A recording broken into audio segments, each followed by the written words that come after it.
Hello everybody, Humble here, and welcome to the HumbleCartoons channel. Today, I'm going to review SpongeBob vs. The Big One. Before I reviewed this episode, I had fond memories of it. Believe it or not, the first SpongeBob season that I ever owned was Season 6. Volume 1 to be exact. And I remember watching this episode all the time on car rides to wherever with a portable DVD player. And maybe some of you guys also have fond memories of this episode. So I was curious if my younger self knew what some good SpongeBob was. So, let's dig in. The episode begins in a very hot Krusty Krab. SpongeBob and Squidward try their best to cool off with no fan, with some detailed drawings of SpongeBob and his hairy legs. That's a nice visual gag. This seems to be a running theme in SpongeBob Season 6 to have these gross out scenes, and I'm not saying that's a bad thing. Heck, a great example of this done right is in Patrick the Game in Season 9. I just wish stuff like this and Patrick's face was done more than Squidward's toenail in House Fancy. Mr. Krab comes in and complains how no customers have shown up at all today, and decides to take his business to the beach.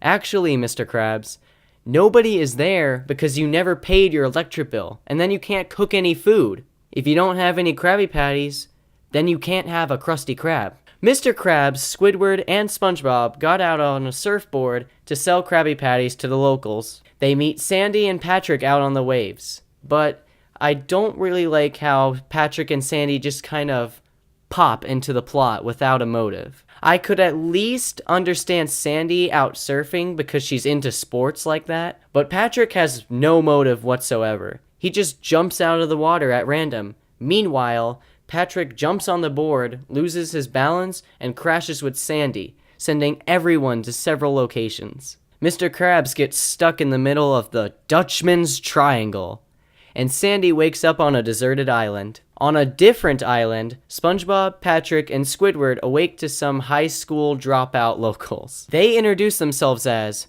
Twitch, Awesome Eddie, Big G, Chip, and Silent Stan.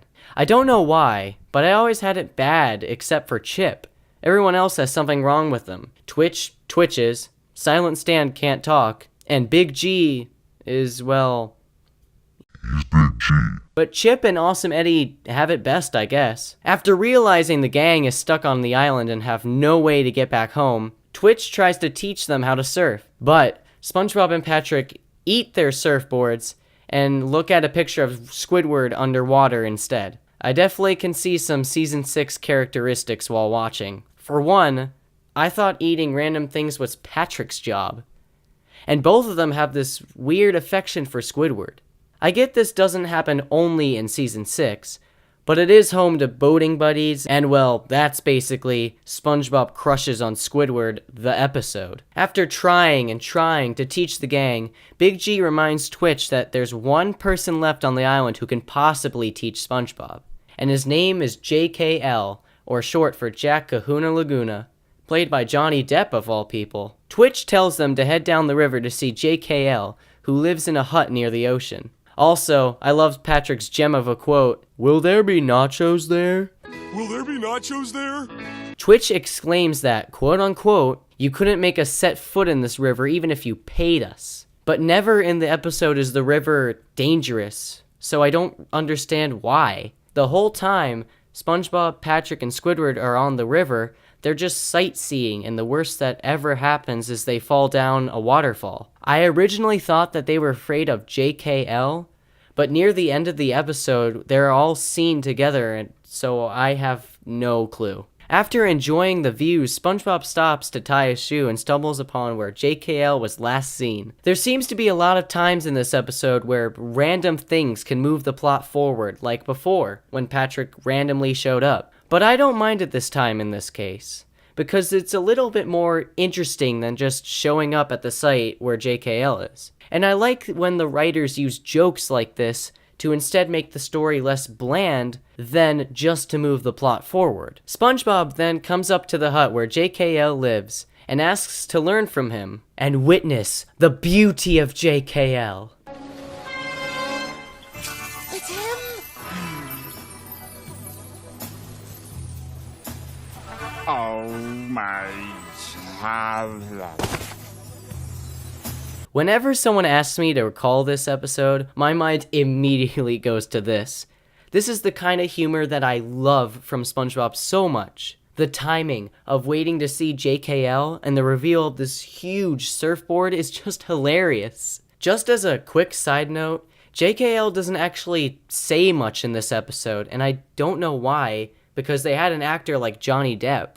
Maybe he was paid by the line. I don't really know. The episode then shifts back to Mr. Krabs sitting in the middle of the Dutchman's Triangle, starting to go crazy and grew a beard somehow. He meets up with the Flying Dutchman, and somehow the Flying Dutchman claims that he doesn't know Mr. Krabs. Now I know for a fact that the Flying Dutchman and Mr. Krabs has met before. I can name several episodes like Born Again Krabs, and you can even count Scaredy Pants as an example. And also, there's a joke where the Flying Dutchman admits that he dated Mr. Krabs' Aunt Sally in high school. How would he even know this if he has never met Mr. Krabs in the first place? The joke is played very dramatically too, and it just falls apart because of this plot hole. It's not episode ruining, but other than this, the only joke with Mr. Krabs is him humanizing his cash register and, "Herder, Mr. Krabs likes money." "Boy, SpongeBob, I sure do love those greenbacks." And Sandy's subplot isn't too much either. Off-screen, she builds a hotel, generator, a car, and even a helicopter out of sticks and coconuts found from the island. So Sandy's and Mr. Krabs' subplots are nice, but at least they don't distract from the main story with SpongeBob and Patrick. Oh, and I should give credit to the Davy Jones locker joke that the Flying Dutchman falls into. And you don't need to know what the reference is to get the joke. It's still funny, which is good writing in my opinion. A bad example of this is the Bee Gees joke in The Fairly Odd Parents. But I think Butch has gotten enough hate at this point with all this Oaxis crap he's pulling. Back to SpongeBob and Patrick. They are told by JKL to stare into the fire all night in order to learn the skills needed from them to get back home. Squidward is upset at this and refuses to comply. And thankfully, throughout this episode when Squidward is annoyed, it's never directly because of SpongeBob and Patrick. It's mostly Squidward's own ego and stubbornness that makes him annoyed, which is kind of a nice change. After that night, JKL runs off to some type of temple, I guess, and when they all follow him, JKL tells the story of the Big One. They call it the Big One. Hey, that's what they used to call me! Supposedly, when all the planets align perfectly, a perfect wave is formed, and it's the only wave that can take SpongeBob and Patrick all the way back to Bikini Bottom. But then, what wave took SpongeBob, Squidward, and Patrick to the island in the first place? Sure, they crashed, but this is a major plot hole, and I noticed this the first time I watched it. It's something to notice because the Big One is the main part of this episode. I mean, it's in the freaking title, so I guess there's a Big One 2?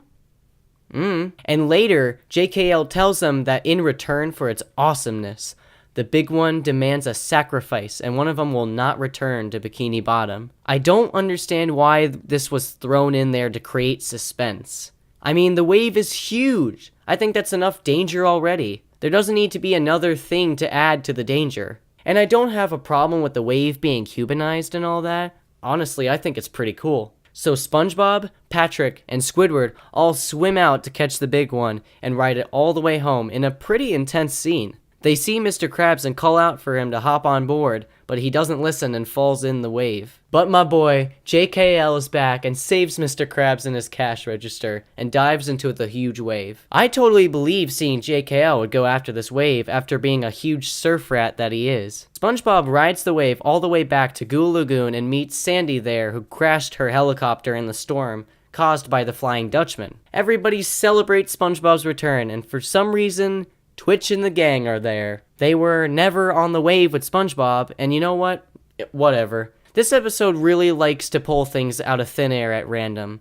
And it's not even for the plot this time, but I would like to see some episode continuity here. Speaking of random things, JKL comes back on Goo Lagoon with Kashi, and that's how the episode ends. My personal theory is that JKL told SpongeBob that the Big One would need a sacrifice so they would focus and hurry more. That way, SpongeBob and Patrick wouldn't, I don't know, eat the board or do something stupid while surfing it.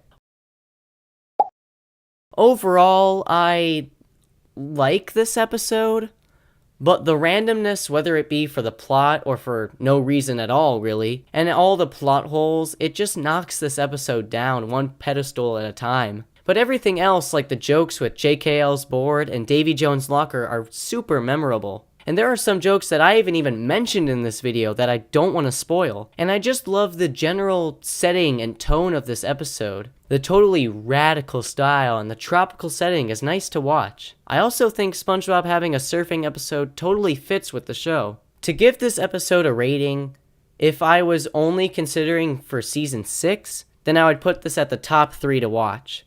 But considering every episode, it's definitely still a fantastic episode.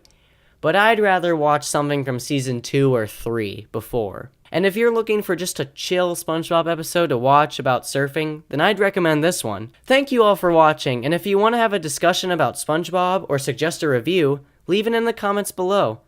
And with that, I'll see y'all later.